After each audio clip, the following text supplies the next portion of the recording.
Hello students, I am Bhanu sir. बेटा आज अपन पढ़ेंगे इंटीग्रल्स की एप्लीकेशन, यानी कि इंटीग्रेशन को कहां पे यूज किया जाता है। अपन ने बहुत ज्यादा डिटेल में इंटीग्रेशन को स्टडी करा है, उसके अलग अलग वेराइटी ऑफ क्वेश्चंस और अलग अलग लॉजिक्स को भी स्टडी करा है, फॉर्मूले भी लर्न करे हैं, आइडेंटिटीज भी लर्न करी है ना। आज अपन सीखेंगे कि जैसे डेरिवेटिव्स का यूज कहां होता है। याद है आपको, टेंजेंट नॉर्मल के टॉपिक में होता है, रेट ऑफ चेंज में होता है, मैक्सिमा मिनिमा में होता है, फंक्शन के इंक्रीजिंग और डिक्रीजिंग के बारे में होता है। ऐसे ही आज अपन पढ़ते हैं कि इंटीग्रेशन का कहां यूज होता है और कैसे यूज होता है। इसको शॉर्ट में अपन बोलेंगे AOI, एप्लीकेशन ऑफ इंटीग्रल्स, यानी कि AOI।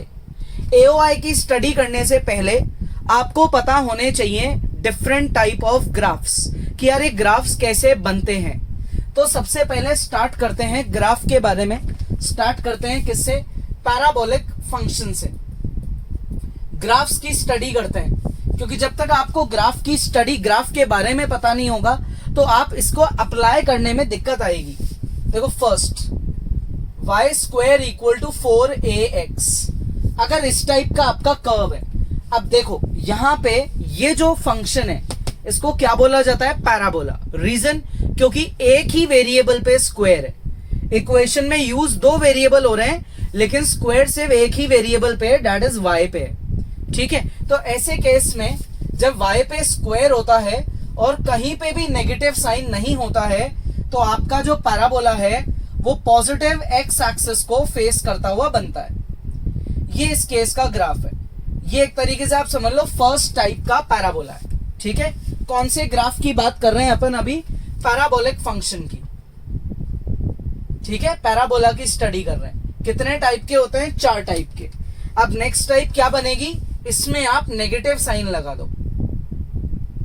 स्क्वायर y पे है लेकिन नेगेटिव साइन आ गया, तो ये जो आपका पैराबोला है, इसकी जो शक्ल है, इसका जो फेस है, वो पूरा घूम जाएगा, उल्टा हो जाएगा। ये ऐसे चले जाएगा, नेगेटिव x को फेस करने लग जाएगा। ठीक है, नेक्स्ट टाइप का पैराबोला, इस बार स्क्वायर कर दो x पे, y पे स्क्वायर मत लगाओ। तो इस बार आपका पैराबोला जो है वो वर्टिकली घूमेगा, 90 डिग्री घूमेगा। बस इसमें तो देखो 180 घूम गया, अब सिर्फ 90 घूमेगा। अगर x पे स्क्वायर है तो पैराबोला किसको फेस करता है? y को। पॉजिटिव y को क्यों कर रहा है?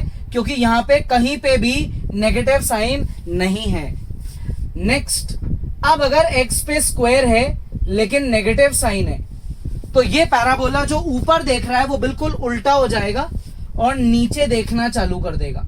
दैट इज किसकी तरफ देखेगा? नेगेटिव y की तरफ देखेगा। इन चारों में अगर आप नोटिस करो तो ये चारों पास कहां से हो रहे हैं? कहां से इंटरसेक्ट करके जा रहे हैं? ओरिजिन से। ओरिजिन को क्या बोला जाता है? ओरिजिन को बोला जाता है इनका वर्टेक्स। क्या बोला जाता है? वर्टेक्स। तो पैराबोला कौन होता है? जिसमें एक ही वेरिएबल पे स्क्वायर होता है, या तो x पे या y पे। यहाँ x पे, y पे स्क्वायर है, यहाँ x पे स्क्वायर है। और ग्राफ बनाने का लॉजिक उल्टा होता है। y पे स्क्वायर है तो x की तरफ, x पे स्क्वायर है तो y की तरफ। ठीक है, ये तो हो गया पैराबोला का ग्राफ। अब आते हैं सेकेंड टाइप। सेकेंड टाइप अपन लेते हैं सर्कल। बहुत इजी होता है सर्कल का ग्राफ। सर्कल की जो इक्वेशन होती है वो आपको याद रखनी है। सर्कल की इक्वेशन में दो चीजों का यूज किया जाता है, एक तो सर्कल के सेंटर का और एक उसके रेडियस का।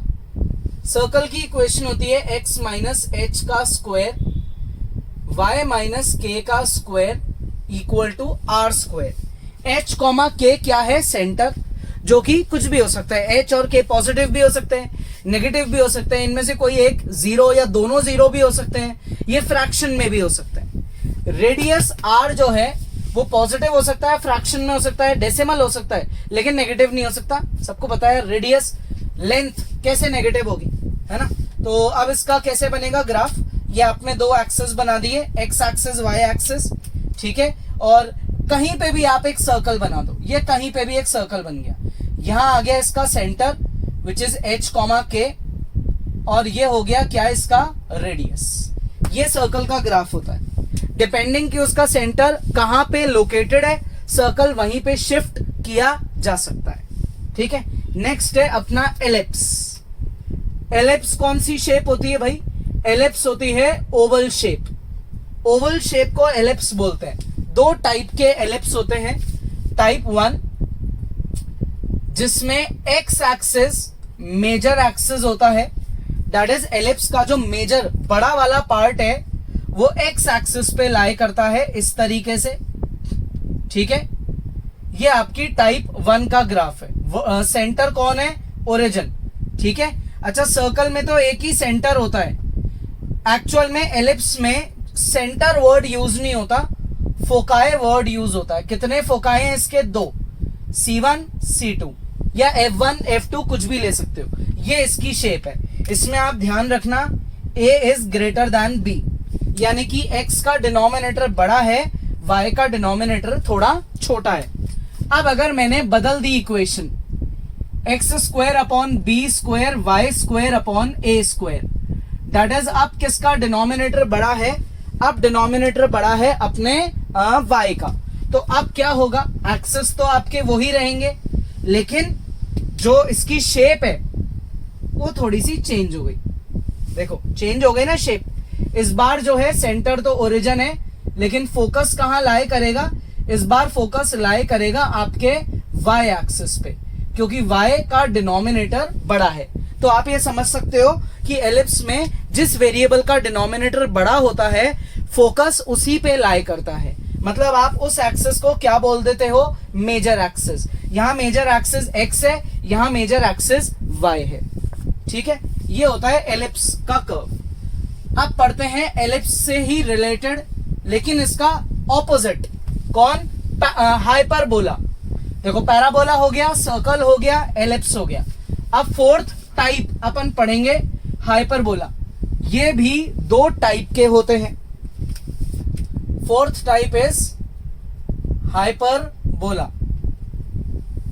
ठीक है, अब इसकी first equation x square upon A square minus y square upon B square equal to 1। अगर आप नोटिस करो तो एलिप्स में बीच में पॉजिटिव था, हाइपरबोला में बीच में क्या आ गया है? नेगेटिव आ गया है। तो अब क्या करेंगे ऐसे केस में? हाइपरबोला ये बोलता है भाई कि जो वेरिएबल आगे है, कौन सा वेरिएबल आगे है? Variable x। a और b तो कांस्टेंट है, वेरिएबल कौन है? x और y। कौन सा वेरिएबल आगे है? x। तो हाइपरबोला ये बोलता है भाई जो वेरिएबल आगे है मैं उसी की तरफ खुद का फेस रखूंगा और दोनों तरफ रखूंगा, दोनों तरफ। यानी कि एक बात ये समझ लो आप कि एलिप्स को बीच में से तोड़ा और उसको घुमा के उल्टा कर दिया, है ना। इनको यूं आप जोड़ दोगे तो एलिप्स बन जाएगा, उल्टा कर दिया आपने। तो x आगे है इसलिए x एक्सिस को फेस कर रहा है। अब इसकी सेकेंड टाइप क्या हो सकती है? बिल्कुल इसका ऑपोजिट। समझ गए होंगे भाई। इस बार कौन आगे है? y। एलिप्स में अपन ये देखते थे कि डिनोमिनेटर किसका बड़ा है ना, और बड़े डिनोमिनेटर को क्या मानते थे? a। अगर x का डिनोमिनेटर बड़ा है तो एलिप्स का मेजर एक्सिस x है, y का डिनोमिनेटर बड़ा है तो मेजर एक्सिस y है। यहां पे अपन ये देखते हैं कौन सा वेरिएबल आगे है। यहां x आगे है और अब इस सेकेंड टाइप में कौन आगे है? y आगे है। ठीक है, तो अब इसको कैसे बनाएंगे? एक पार्ट तो बनेगा पॉजिटिव y की तरफ और दूसरा पार्ट बनेगा नेगेटिव y की तरफ। एक पार्ट पॉजिटिव y की तरफ और एक पार्ट नेगेटिव y की तरफ। ये होता है हाइपरबोला का कर्व। यहां पे इसका एक फोकस है और यहां पे इसका दूसरा फोकस है। सेम यहां इसका पहला फोकस है और यहां इसका दूसरा फोकस है। नेगेटिव y और पॉजिटिव y को फेस करता है ये। ठीक है, आ गया समझ में। नेक्स्ट पढ़ते हैं अपन fifth graph for logarithmic function. अगर आपका फंक्शन log x है तो पहली बात हमेशा x के आगे मॉड्यूलस लगता है, because x is always positive. क्या क्या हो गया? पैराबोला हो गया, circle, ellipse, hyperbola. 4 type. Fifth हो गई log मॉड्यूलस x। x के आगे मॉड क्यों लगता है? क्योंकि log हमेशा पॉजिटिव नंबर्स पे अप्लाई होता है, greater than 0, not even equal to 0। ध्यान रखना, x कभी भी जीरो के इक्वल नहीं हो सकता है, ये लॉग का रूल है। तो जब आप लॉग का ग्राफ बनाओगे तो ऑब्वियसली दो एक्सेस तो बनेंगे ही, एक्स और वाई, सेंटर पॉइंट ओरिजिन है। अब इसका ग्राफ कैसा बनेगा? इसका ग्राफ इस शेप का बनेगा, यहां से स्टार्ट होगा बिल्कुल वाई के पास में से और ऐसे घूम के चले जाएगा, और ये जहां इंटरसेक्ट कर रहा है इस पॉइंट को क्या बोला जाता है? इस पॉइंट को बोला जाता है 1,0। क्यों बोला जाता है? क्योंकि अगर मेरा फंक्शन है y equals to log x और मैंने x की जगह पुट कर दिया 1, तो x इक्वल टू 1 का मतलब y is equals to log of 1, और log 1 क्या होता है? 0। log की प्रॉपर्टी है, log 1 क्या होता है? 0। ठीक है, ये अपने log फंक्शन का कर्व होता है। किसका फंक्शन है? log x का। x हमेशा क्या होता है? ग्रेटर देन 0, इक्वल टू 0 भी नहीं हो सकता। अब नेक्स्ट पे आते हैं। नेक्स्ट है अपना एक्सपोनेंशियल फंक्शन 2 की power x, y is equal to 2 की पावर x, 2, 3, 4 कुछ भी हो सकता है यहाँ पे। तो एक्सपोनेंशियल फंक्शन का कर्व कैसे बनता है? सबसे पहले आप दो एक्सेस बनाओगे, सेंटर पॉइंट ओरिजिन मार्क करोगे। अच्छा, अब जरा इसमें ये बताओ कि अगर आपने x को 0 पुट किया तो y क्या आएगा आपका? आपका फंक्शन है y इज इक्वल टू 2 की पावर x। अगर आप x को 0 पुट करते हो तो y आएगा 2 की पावर 0 विच इज 1। यानी कि ये जो आपका कर्व है ये किससे पास हो रहा है? ये पास हो रहा है 0,1 से, क्योंकि x को 0 पुट करने पे y 1 आता है। तो ये आपका जो कर्व है वो ऐसे जाएगा, 0,1 से पास होता हुआ निकल जाएगा। और आप नोटिस करो, जैसे लॉग कभी y एक्सिस को टच नहीं करता है, वैसे ही ये जो कर्व है ये x एक्सिस को टच नहीं करता है, ये हमेशा उसके पास में चलेगा, बिल्कुल नेग्लिजिबल डिस्टेंस पे इसकी तरह, लेकिन उसे कभी टच नहीं करेगा। तो ये इन दोनों फंक्शंस के ग्राफ्स हैं। ठीक है, अब आते हैं ट्रिग्नोमेट्रिक पे। ट्रिग्नोमेट्रिक फंक्शंस में सबसे इंपॉर्टेंट और सबसे ज्यादा काम आने वाले होते हैं साइन और कॉस। कौन होते हैं भाई? साइन और कॉस। तो साइन और कॉस का कर्व कैसे बनता है? 10th क्लास में अपन ने टेबल पढ़ी थी, किसकी पढ़ी थी भाई? वैल्यूज की, है ना। एक्स, साइन एक्स और कॉस एक्स लिखे इनकी वैल्यूज। कितने एंगल्स पढ़े थे आपने? 5, 0, 30 यानी कि π/6, 45 यानी कि π/4, 60 यानी कि π/3 और 90 का मतलब π/2। Sine 0, 0, sine 30 1/2 that is 0.5, sine 45 1/√2 that is approximately 0.7, sine 60 √3/2 approximately 0.8, sine 91। ये साइन की वैल्यूज है। इनको उल्टे ऑर्डर में लिखोगे तो कॉस बन जाएगा, इनके उल्टे ऑर्डर में लिखोगे तो क्या बन जाएगा? कॉस। अब अपन क्या करेंगे? इन वैल्यूज को यूज करके इनका ग्राफ बना देंगे। ठीक है, तो अब इन वैल्यूज को यूज करते हैं। देखो, ये आपने दो एक्सिस बना लिए, एक्स और वाई एक्सिस। अच्छा, एक बात ये बताओ, वैसे तो सबको पता होगा, साइन और कॉस की मैक्सिमम वैल्यू क्या हो सकती है भाई? इनकी मैक्सिमम वैल्यू हो सकती है 1। चेक कर लो, साइन की भी 1, कॉस की 1। ठीक है ना, मैक्सिमम वैल्यू 1। और नेगेटिव में जाओ तो मिनिमम वैल्यू क्या हो सकती है? -1। तो यार यहां कहीं पे 1 आ रहा होगा और यहां कहीं पे -1 आ रहा होगा, है ना।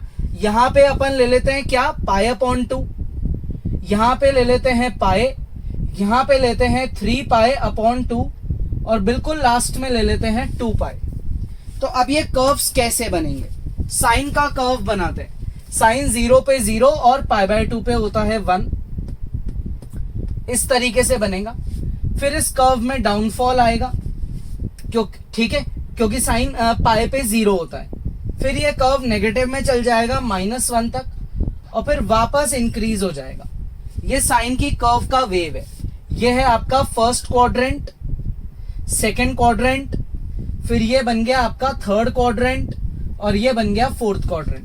फर्स्ट सेकंड में साइन होता है पॉजिटिव, थर्ड और फोर्थ में होता है नेगेटिव। ठीक है, अब किसका कर्व बनाए? कॉस। डॉटेड लाइन से बनाएंगे। कॉस 0 पे होता है 1 और कॉस 90 पे होता है 0। ये फर्स्ट क्वाड्रेंट है किसका, कॉस एक्स का। ये है साइन एक्स का कर्व, ये है कॉस एक्स का कर्व। अब ये कर्व नीचे चले जाएगा, यहां तक जाएगा -1 तक, फिर वापस से हाइट पकड़ेगा, एक्स को टच करेगा और फिर यहां तक जाएगा।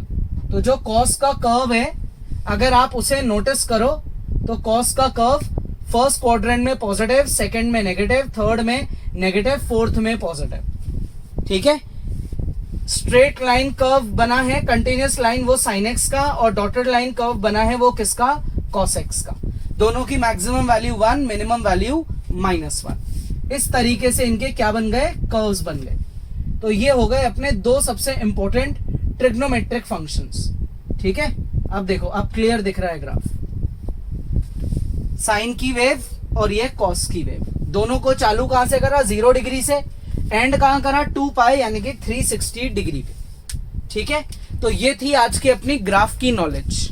ये ग्राफ अपन ने क्यों पढ़े, क्योंकि अपन पढ़ रहे हैं एप्लीकेशन ऑफ इंटीग्रल्स, इंटीग्रेशन का क्या यूज है।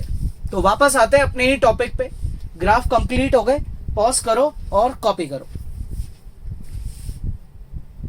देखो, अब इंटीग्रेशन की एप्लीकेशन के बारे में पढ़ते हैं। फाइंड करना है area bounded by this curve. अब अगर आप इसको पहचान सकते हो तो ये क्या है, पैराबोला। एक ही वेरिएबल पे स्क्वायर है, वाई पे। किसको फेस करेगा, एक्स एक्सिस को। कौन से एक्स एक्सिस को, पॉजिटिव, क्योंकि कहीं पे भी नेगेटिव साइन नहीं है। तो आपको इस कर्व का एरिया बाउंडेड निकालना है, एक्स की वैल्यू 1 से लेकर 3 तक। तो सबसे पहले अपन क्या करेंगे, इसका कर्व बना लेते हैं। अब आप चाहे पॉइंट्स निकाल के बनाओ या डायरेक्टली, क्योंकि मैंने आपको नॉलेज दे ही दी है भाई कि भाई आप कर्व कैसे बनाओगे, हाइपरबोला कैसे बनता है, पैराबोला कैसे बनता है, एलिप्स वगैरह सब कैसे बनता है। ठीक है, तो आप कुछ वैल्यूज भी लिख सकते हो यहाँ, जैसे x की वैल्यू 1, 2, 3, 4, ऐसी वैल्यूज भी लिख सकते हो और उनको फाइंड भी कर सकते हो। तो y स्क्वायर आ जाएगा 8, तो √8, फिर हो जाएगा √16, फिर हो जाएगा √24, फिर हो जाएगा √32।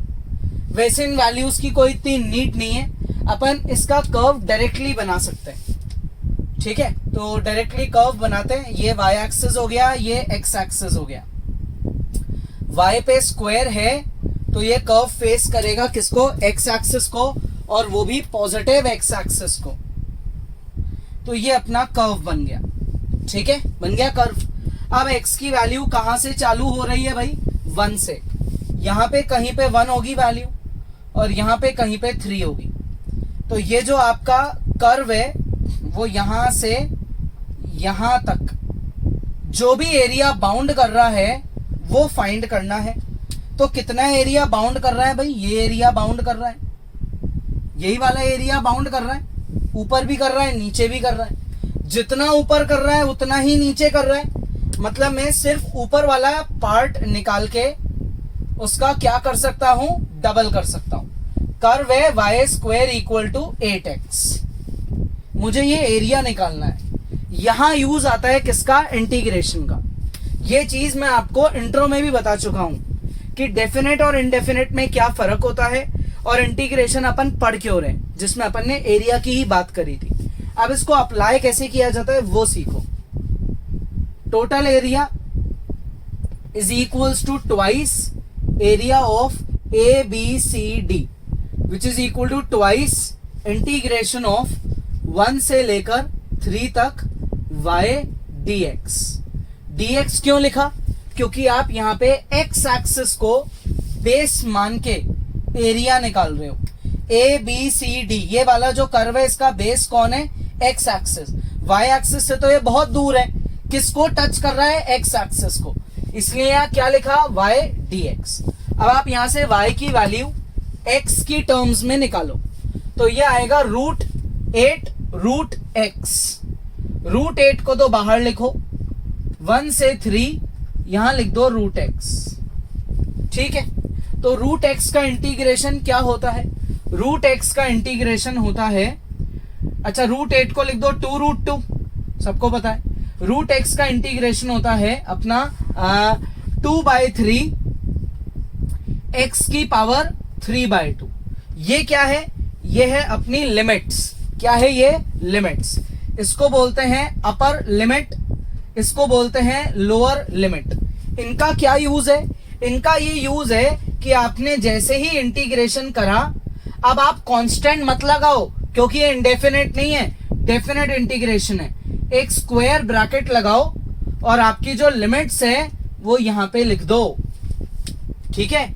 अब इसका आगे क्या करें, 2 इंटू 2 4, 4 2 8, 8/3√2, ये तो बाहर का कांस्टेंट है। इसका क्या करें, अब आप इसमें एक बार x की जगह लिख दो 3 और एक बार x की जगह लिख दो 1 और बीच में लगा दो माइनस का साइन। ये होता है लिमिट्स का यूज। इंटीग्रेट करने के बाद स्क्वायर ब्रैकेट लगाओ, लिमिट्स को कॉपी करो, पहले अपर लिमिट पुट करो x की जगह और फिर लोअर लिमिट पुट करो और माइनस कर दो, तो upper limit minus lower limit. ये फर्क होता है डेफिनेट और इनडेफिनेट इंटीग्रेशन में। इनडेफिनेट में अपन यही आंसर छोड़ देते +c लगा के, ठीक है। डेफिनेट में आप उसका एक्यूरेट आंसर निकाल रहे हो क्योंकि आपको क्वेश्चन में एरिया निकालने को बोला गया है, तो एरिया को वेरिएबल्स में थोड़ी छोड़ोगे, एरिया को तो प्रॉपर वैल्यू निकाल के छोड़ोगे। तो यहां से एरिया आएगा कैसे, अब मैं यहां इस 3 की पावर 3/2 को क्या लिख सकता हूं, इसको मैं लिख सकता हूं 3√3। क्या लिख सकता हूं भाई, 3√3 और साथ में 1 की पावर कुछ भी लगाओ 1 होता है। तो ये है मेरा एरिया और मैं यहां क्या लिख दूंगा, स्क्वायर यूनिट्स। क्या किया अपन ने, सबसे पहले अपन ने कुछ वैल्यूज निकाली, ये ऑप्शनल है, ये निकालना जरूरी नहीं है क्योंकि मुझे डायरेक्टली पता है ये पैराबोला है। मैंने उसका कर्व बनाया, x = 1, ये लाइन बना दी। आप चाहो तो इसको एक्सटेंड कर लो, ये लाइन है अपनी x = 1 की, ये लाइन है अपनी x = 3 की, ठीक है। तो आपको एरिया बाउंड जो है वो निकालना है। तो एरिया बाउंड हो रहा है x = 1, x = 3 और ये अपना कर्व, ये एरिया बाउंड हो रहा है। तो आप इस वाले एरिया को निकाल के क्या कर दो, डबल कर दो। तो ये एरिया है ABCD, इसका क्या कर दो, डबल कर दो। लिमिट जा रही है 1 से लेकर 3 तक। किसका इंटीग्रेशन होगा, कर्व का। किसके रिस्पेक्ट में, x के रिस्पेक्ट में, क्योंकि x एक्सिस हमारा बेस है, क्योंकि ये एरिया x को टच कर रहा है। तो ये इंटीग्रेशन y की वैल्यू यहां से निकाल के पुट कर दी, इंटीग्रेट किया, लिमिट्स को अप्लाई करेंगे, upper limit minus lower limit, ये आ गया एरिया। ये है इंटीग्रेशन का एप्लीकेशन। इंटीग्रेशन करना ये बहुत डिटेल प्रोसेस था जिसमें आपने बहुत वैरायटी ऑफ क्वेश्चंस करे थे अलग अलग टॉपिक्स पे बेस्ड। अब अगर आपको इंटीग्रेशन करना आता है तो बहुत इजी है उसकी एप्लीकेशन करना, क्योंकि आपको इंटीग्रेशन करके बस उस पे लिमिट्स लगानी है और उनको अप्लाई करके एक फाइनल आंसर निकालना है। इजी है ना। तो आज की क्लास में अपन ने AOI पढ़ा है और अलग अलग वैरायटी के ग्राफ्स पढ़े, ठीक है। प्रैक्टिस करो। नेक्स्ट क्वेश्चन आप जैसे मैं आपको एक क्वेश्चन दे देता हूं, उसे आप ट्राई करो। y = sin x, ये अपना कर्व है, एरिया निकालना है, x = 0 से लेकर π/3 तक। कर्व बनाओ, इंटीग्रेशन करो, एरिया शेड करो और एरिया फाइंड करो। इस तरीके के क्वेश्चंस को बोला जाता है एप्लीकेशन ऑफ इंटीग्रेशन। कोई भी डाउट है वीडियो में, आप इसको दोबारा देख लो। नेक्स्ट क्लास में आगे पढ़ेंगे।